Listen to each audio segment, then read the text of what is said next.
बिस्मिल्लाहिर्रहमानिर्रहीम। अस्सलाम वालेकुम। इमरान खान की अवामी मकबूलियत के सामने सब ढेर हो गए हैं। GHQ समेत मुख्तलिफ इदारे 90 दिन के अंदर इलेक्शन के सामने दीवार बन गए हैं। किस इदारे ने क्या मौकफ अपनाया है और आज लाहौर हाई कोर्ट के अंदर इस हवाले से बड़ी आम समाअत हुई है, जिसकी कुछ तफसील इस वीडियो के अंदर आपके सामने रखनी है। और इमरान खान अब इस पूरी गेम के हवाले से क्या करने जा रहे हैं, क्या सोच रहे हैं, इस पर भी हम वीडियो में बात करेंगे। और मैं उम्मीद करूंगा कि आप समाअत करेंगे और अपने कीमती फीडबैक से जरूर आगाह करेंगे। अब देखिए, इमरान खान की हुकूमत को तब्दील किया गया, लेकिन जिस तरह कैलकुलेशन की गई वो कैलकुलेशन गलत साबित हुई। इस पर हम कई मरतबा बात कर चुके हैं। अवाम इमरान खान के साथ खड़ी हो गई। वो फजल रहमान, वो शहबाज शरीफ, नवाज शरीफ, मरियम और वो आसिफ अली जरदारी और बिलावल जो कहते थे कि हम बड़े मकबूल हैं, इमरान खान जो है वो तो हम इसको क्लीन बोल्ड कर देंगे। अब ज़िमनी इंतखाबात का रिजल्ट आया और अवाम ने अपना फैसला सुनाया। और जब ये IMF का ये जो पूरा बोझ है वो अवाम पर लादने जा रहे हैं, तो अवाम के सामने जाने की हिम्मत नहीं है। और आप देखिए किस तरह के हथकंडे इस्तेमाल हो रहे हैं। और एक तरफ जो है वो आप देखिए कि जो मुआवने खसूसी मुकर्रर किए गए हैं, जो काबीना है उसके बंदे गिनने के लिए एक नए मुआवने खसूसी की जरूरत होगी। इतनी तादाद बढ़ चुकी है। कौमी खजाने पर किस तरह बोझ डाला जा रहा है, अवाम की कोई फिक्र नहीं है। बदमाशिया अशराफिया इस मुल्क को किस तरह हाईजैक कर चुकी है, इस पर हम बात करेंगे। लेकिन दूसरी तरफ आप देखिए कि पंजाब आज जो है वो ज़ाहिर इलेक्शन कमीशन ऑफ पाकिस्तान का एक मौकफ है। 90 दिन के अंदर आईनी तौर पर इलेक्शन करवाने होते हैं, लेकिन गवर्नर का मौकफ ये है, चूंकि मैंने असेंबली तहलील नहीं की, तो अगर मैं असेंबली तहलील करता तो 90 यौम के अंदर इलेक्शन का ऐलान होता। तो अभी पंजाब और KPK के एक तो आपने देखा कि गुज़श्ता रोज जो है वो एक इजलास हुआ इलेक्शन कमीशन ऑफ पाकिस्तान के अंदर। जो पंजाब का IG साहब हैं वो इसके अंदर शरीक हुए। फिर इसी तरह एक दिन पहले KPK के जो है वो इजलास तलब किया गया। उन्होंने कहा जी सिक्योरिटी की सूरत हाल खराब है और ये जो है वो ऑपरेशन वो भी नहीं हो रहे हैं। और पंजाब ने भी इसी तरह। तो इलेक्शन से सारे भाग रहे हैं, यानी इलेक्शन कमीशन हो, अदलिया हो, एस्टैब्लिशमेंट हो, और वो सारे जो है वो और PDM सब इलेक्शन से भाग रहे हैं। भाई क्यों भाग रहे हैं? ये तो जमहूरियत है।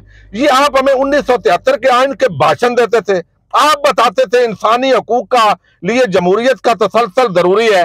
वो हमें पूरा जो सहाफत के अंदर बैठा हुआ टोला है वो सारी बातें समझाता था। तो अब ये जमहूरियत नहीं है। ये आइन पर अमल दरामद अगर नहीं हो रहा तो क्या ये आइन पर शाब खून नहीं है? अब कितने प्रोग्राम होंगे, कितने कॉलम लिखे जाएंगे, कितनी डिस्कशन वो लोग करेंगे जो उस वक्त कासम सूरी ने जो रूलिंग दी उस पर शोर शराबा मचाने वाले अब जो है वो इस मामले पर कितनी बात करेंगे कि आइन के साथ किस तरह खिलवाड़ हो रहा है। अब आज बड़ी जस्टिस जवाद हसन साहब ने लाहौर हाई कोर्ट का उन्होंने समाअत की। वहां पर इलेक्शन कमीशन ऑफ पाकिस्तान के जो वकील हैं उन्होंने एक अपना मौकफ पेश किया। वफाकी हुकूमत का जो नुमाइंदा है उसने भी अपना मौकफ पेश किया। और तहरीक इंसाफ का जो मौकफ है उसके मुताबिक लगता यह है कि एक नया सवाल खड़ा कर दिया गया है कि अगर हम ये हुक्म दें और उस पर अमल दरामद ना हो, भाई क्यों ना हो?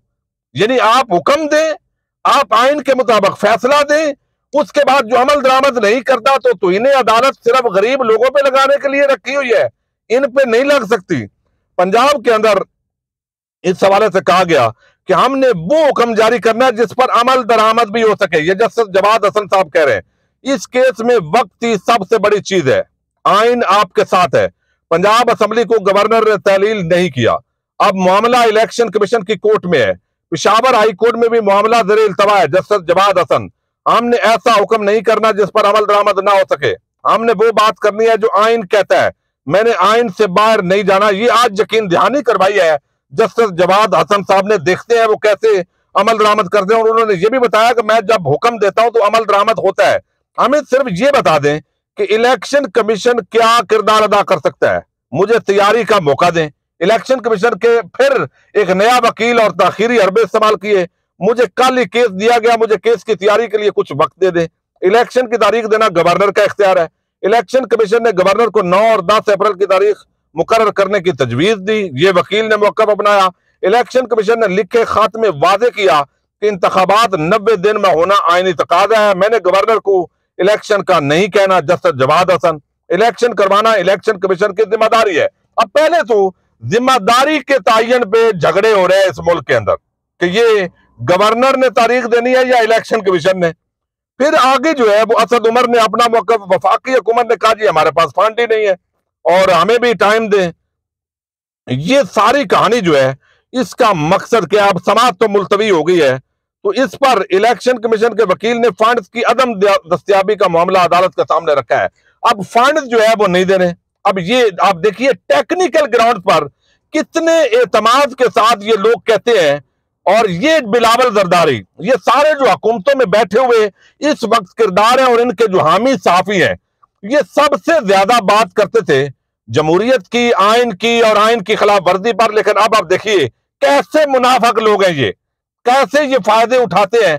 अब आप देखिए कि जब पूरा आपने इमरान खान का मुकाबला मैदान के अंदर नहीं कर सकते और सारे ढेर हो गए, तो अब ये आज बड़ी आम खबर आई है और कल से ये खबरें जेरे गर्दिश थी। इलेक्शन को अब रोकना कैसे है? क्योंकि आइन का तकाजा है, तो उसको रोकने का ग्राउंड बनाया गया, इलेक्शन से भाग गए। कैसे?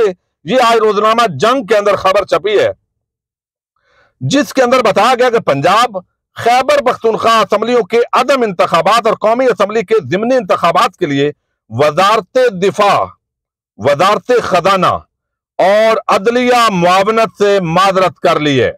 यानी खजाने वाले ने कहा है मेरे पास पैसे ही नहीं है कि आप इलेक्शन करवाएं, हम खाली हो चुके हैं, लेकिन रोज 5 बंदे नए मुआवने खसूसी बना रहे हैं, अय्याशी की हद कर रहे हैं, लेकिन आइन पर अमल। वजारत दिफा GHQ कि हम फौज नहीं दे सकते, ठीक है, और ये खबर आई है। और दूसरी तरफ आप देखिए ये सारे वो लोग हैं जो इस मुल्क से ज़ाहिर तनख्वाह लेते हैं और इन्हीं कामों की जिम्मेदारी होती है, दी जाती है। दूसरी तरफ वजारत खजाना, उन्होंने कहा जी मुआशी बहरान है और खसारे का सामना है, इजाफी ज़िमनी ग्रांट का मुतालबा मुअख्खर किया जाए। लाहौर हाईकोर्ट के रजिस्ट्रार साहब उन्होंने इलेक्शन कमीशन को खत में बताया कि पंजाब में 13.25 लाख से ज्यादा केसेस ज़र इल्तवा है, अदालती अफसरान की फराहमी से मुकदमात का इल्तवा मजीद बढ़ जाएगा और हम वो अफसरान जो जुडिशियल अफसरान है वो आपको नहीं दे सकते। ये आप देखिए पूरा सिस्टम कैसे इलेक्शन के सामने दीवार बनने के लिए एक हो गया। ये हैरान कुन बात है और ये सारा मामला है।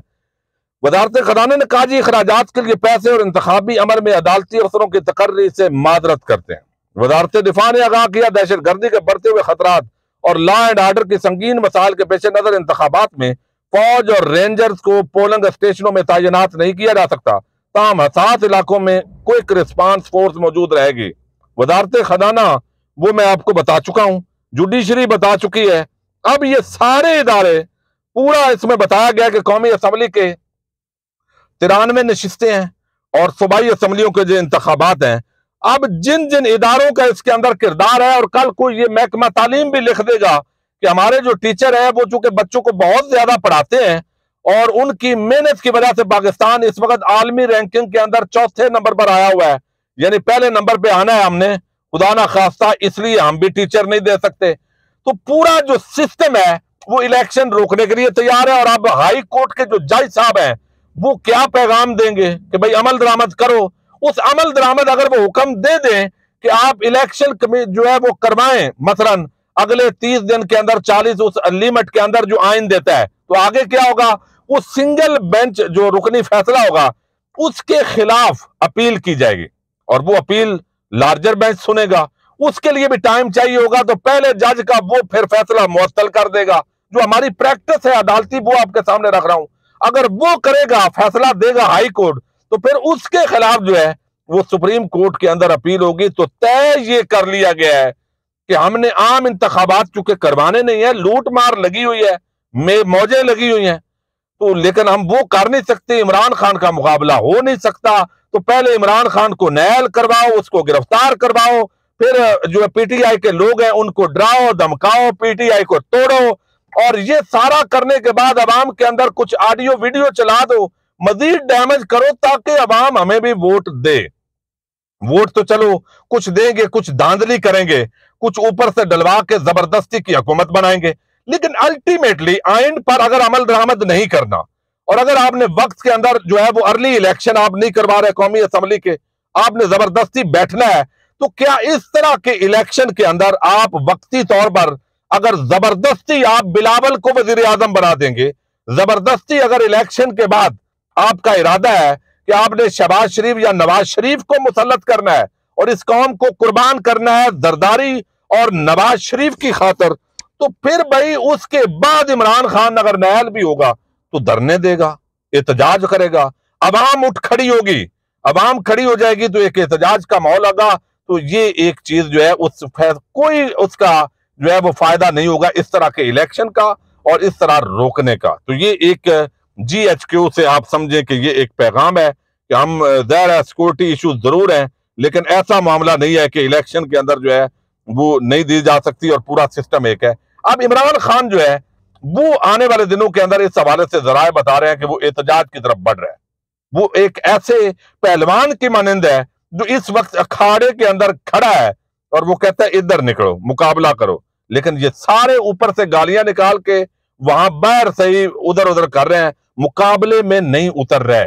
इसका इंपैक्ट क्या है इकोनॉमी पर आप देखिए, गैर यकीनी सूरत हाल है, सरमायाकारी हो नहीं रही, इंपोर्ट एक्सपोर्ट नहीं हो रही, डॉलर खत्म हो गए हैं और इस मुल्क के अंदर पेट्रोल अब एक पंप से डलवाएं वो कहते हैं 1000 से ऊपर ना लें, 2000 का तरला मिन्नत करते हैं और ये मुल्क के हालात हैं।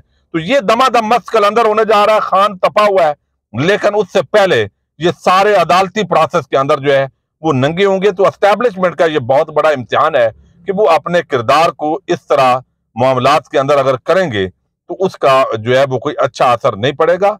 जिम्मेदारी है कानून के मुताबिक, अगर अदलिया समझती है कि हमारे 13 लाख केसेस हैं तो बाकी टेंशन आपने कितनी ली है, जजेस की तादाद में इजाफा क्यों नहीं करते, अदालतों की तादाद में इजाफा क्यों नहीं करते, उस सारे मामले पर सोचने की जरूरत है। तो ये एक नया बहरान दर बहरान की तरफ ये मुल्क बढ़ रहा है। इजाजत दीजिएगा, अल्लाह हाफिज।